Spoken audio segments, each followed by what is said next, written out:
Los jóvenes convertidos deben ser advertidos fielmente de no adoptar un falso estándar en el cristianismo. No deben ser dejados detrás de los viejos profesantes y mantenerlos en sus mentes como un estándar de vida santa.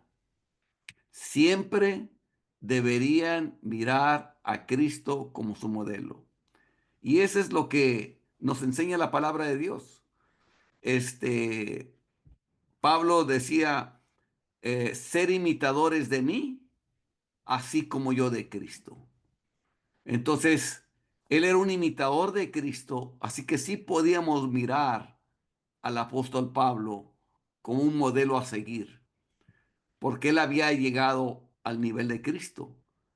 Por eso tenemos las escrituras, por eso el énfasis es el evangelio, los evangelios, para mirar a Cristo y actuar igual que Él. Y siempre nuestras respuestas a cómo debiéramos de actuar es qué haría Cristo, qué haría Jesús. No deben aspirar a ser tan buenos cristianos como los viejos miembros de la iglesia y no pensar que están haciendo bastante bien porque están tan despiertos como los viejos miembros de la iglesia. Porque pues ahora sí que en el país de los ciegos el tuerto es rey. Y si está viendo un tuerto, pues imagínense, pues sigue le faltando un ojo, no viendo bien las cosas de Dios. Entonces, por eso es esta recomendación. En cambio, cuando ponemos la mirada a cómo es Cristo, vamos a ser modelados a su imagen. No solo eso, sino que el discípulo no es mayor que el maestro. Basta al discípulo ser igual que el maestro. Y si agarramos un buen cristiano de los viejos miembros y si él no está al nivel de Cristo, pues nomás vamos a llegar hasta ahí. Sin embargo, si ponemos la mirada en Cristo, vamos a llegar como Cristo. Entonces, por eso es importante siempre poner el estándar de vida como la vida de Cristo. Pero deberían aspirar a ser santos y no estar satisfechos hasta que sean tan perfectos como Dios. Es el estándar. En Efesios dice ser imitadores de Dios. Entonces, ahí es donde tenemos que llegar. La iglesia ha sido gravemente perjudicada por la falta de atención a este tema. Los jóvenes conversos salieron adelante con corazones ardiendo y un entusiasmo suficiente para aspirar a un estándar alto. O sea, traen el fuego, traen ellos el fuego, pero no fueron dirigidos correctamente y así pronto se conformaron con la idea de que lo que es suficientemente bueno para los demás es suficiente bueno para ellos. Y por lo tanto, nunca aspiran más alto que aquellos que están delante de ellos. Este, en mi búsqueda, hermanos, cuando yo estaba recién convertido, pues yo veía a los antiguos cristianos. Todavía yo no conocía mucho, pero fue un consejo que me dieron. Yo en ese entonces tenía, cuando yo llego a Cristo, yo tenía otra novia. Y que cuando estábamos en el mundo íbamos a discotecas y bailábamos y todo eso. Cuando después empezamos a ir a los estudios donde los daban. Y, pero un día ella me dijo que fuéramos a la discoteca como antes. Yo no sabía escrituralmente que no estaba bien y pero algo sentía dentro que decía que no podíamos ir ahí. Entonces fue tal discusión que fuimos a hablar con el líder que nos daba los estudios, que era uno de los ancianos de la iglesia.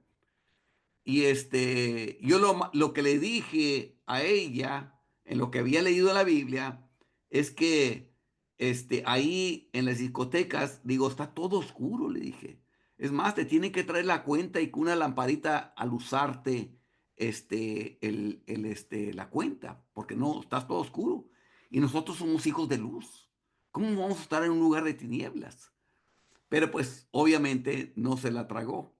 Entonces, pues ya fuimos con uno de los ancianos y el anciano se puso del lado de ella. No tiene nada que ver que vayan de vez en cuando a eso. Entonces, pues se hace cuenta que me anuló el argumento a mí, porque pues él sabía más y todo eso. Pero eso me hizo ver como que sentía que no estaba bien con lo de Dios. Nunca fuimos, como quiera.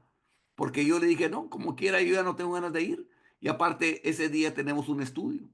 Entonces, así que, como quiera, ya no fuimos, pero me hizo dudar de liderazgo.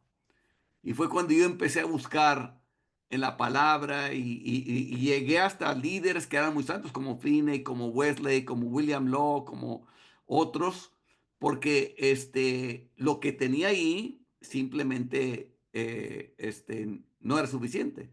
Yo les decía que y se ofendieron por esto, porque los muertos ministraban mejor que los vivos. O sea, que los muertos como Finney, como Wesley, como William Law, ministraban más exactamente conforme a la palabra que los que estaban vivos, que eran los pastores y líderes que yo tenía en ese entonces. Y no creo que estuviera equivocado. Este, y de esta manera, la iglesia, en lugar de ascender cada vez más alto en santidad con cada avivamiento, está prácticamente estancada. Claro, porque siguen reproduciendo los mismos errores que tienen los viejos. Entonces, por eso es que se queda estancada.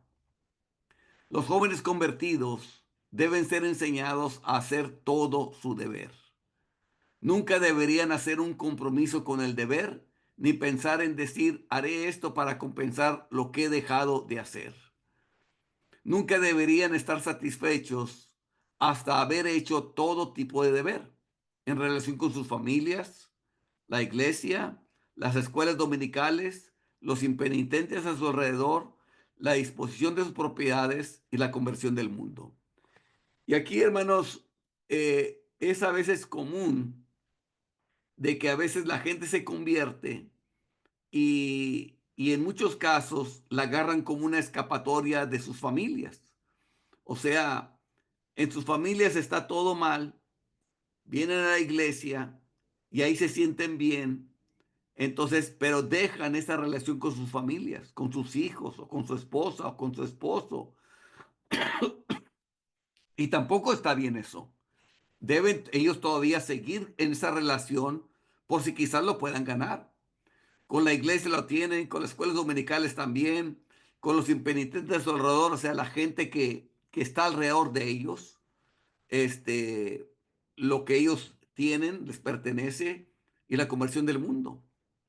Que hagan su deber tal como lo sienten cuando sus corazones están cálidos, cuando están en fuego. Y nunca intenten seleccionar entre los mandamientos de Dios. O sea, lo que está diciendo es que escojas todos los mandamientos. No escojas, estos sí los voy a obedecer y estos no los voy a obedecer. ¿Qué es lo que hacen muchos? ¿Qué hace la iglesia apóstata? La iglesia apóstata escoge qué mandamientos van a obedecer de Dios y qué mandamientos no van a obedecer de Dios. Y todo lo que mandó Dios hay que hacerlo. Obviamente, los ejemplos que te ponen ellos es que no puedes obedecer los mandamientos de Dios al mismo tiempo. Pero tampoco no somos requeridos obedecerlos todos al mismo tiempo. Ahorita hablábamos sobre el día de reposo. Obviamente, yo no voy a poder obedecer ese mandamiento en otro día que no sea mi día de reposo. Entonces, o sea, hay un momento que yo puedo obedecer eso. No puedo obedecer el tiempo de oración cuando yo estoy trabajando. Cuando no estoy trabajando, puedo obedecer el tiempo de oración. Cuando estoy trabajando, no puedo obedecer al tiempo de oración porque estoy trabajando. Al igual que la lectura de la palabra. Al igual que cuando nosotros damos a la gente. Mientras Dios nos ha traído gente a la cual damos, pues no estamos obligados a dar. Cuando viene la gente que nos pone en nuestro camino para dar y tenemos con qué dar, entonces cuando damos. Y así, hermanos, o sea, no somos requeridos a obedecer todos al mismo tiempo, porque al mismo tiempo no estamos en las circunstancias para obedecer todos. Pero cuando llega el momento, hay un mandamiento que estamos requeridos hacer y ese es el que hacemos.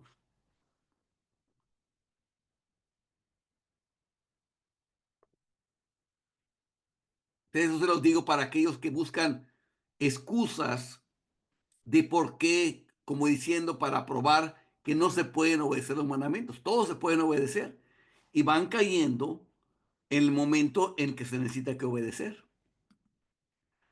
Deben hacer que sientan que no tienen un interés separado. O sea, que el interés nuestro debe ser el interés de Dios. La razón por la cual les decía que le mandé ese mensaje a Abraham era por eso, porque esa es la gran piedra de tropiezo para muchos, que muchos quieren tener sus propios intereses separados de los intereses de Dios. Entonces, o sea, como le dijo Jesús a Pedro, ponen la mira en las cosas de los hombres y no en las de Dios. Entonces, cuando está eso de que ponen la mira en las cosas de los hombres y no en las de Dios, es cuando la gente batalla en entender la doctrina. Una vez que ya pones todo tu interés en las cosas de Dios, toda la doctrina se entiende facilito. Todo se comprende. Pero cuando pones tu propio interés y el interés de Dios, pues obviamente nadie puede servir a dos señores.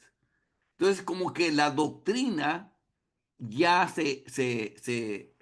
no la entienden.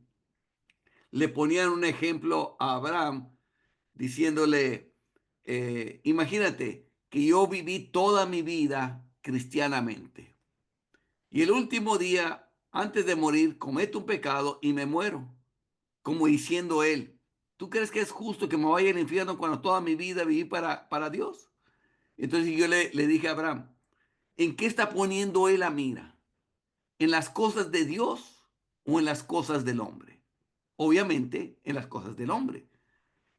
Viendo desde el punto de vista del hombre, pues no, yo no creo que sea justo para mí que toda mi vida sí la viví para Dios y el último día no lo viví.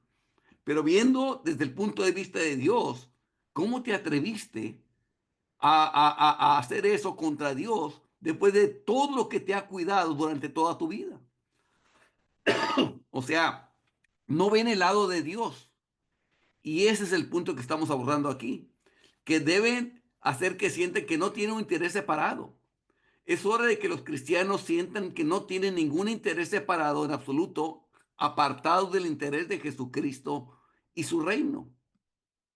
Deberían entender que están incorporados a la familia de Jesucristo como miembros de pleno derecho, para que todo su interés esté identificado con el suyo. Ven el caso de los apóstoles. Ninguno regresó a la pesca, ninguno regresó otra vez al negocio que ellos tenían. Mateo no se regresó al banquillo de los publicanos, nada de eso. Se dedicaron completo a los intereses de Jesucristo. Esto es lo que nos mandó, este es nuestro nuevo trabajo, a esto nos vamos a dedicar. Y todos los demás discípulos que iban saliendo, aunque seguían trabajando, seguían haciendo sus cosas, su interés era el interés de Dios, porque cuando vino la persecución en Jerusalén y fueron esparcidos por todas partes, dice que por todas partes fueron ellos predicando el Evangelio. O sea, donde iban, predicaban el Evangelio, donde se quiere que estaban. El interés de Jesucristo. Han embarcado con él, se han subido a bordo y lo han tomado todo. Y desde ese momento no tienen nada que hacer o decir excepto en relación con este interés y que tenga que ver con la causa y el reino de Cristo.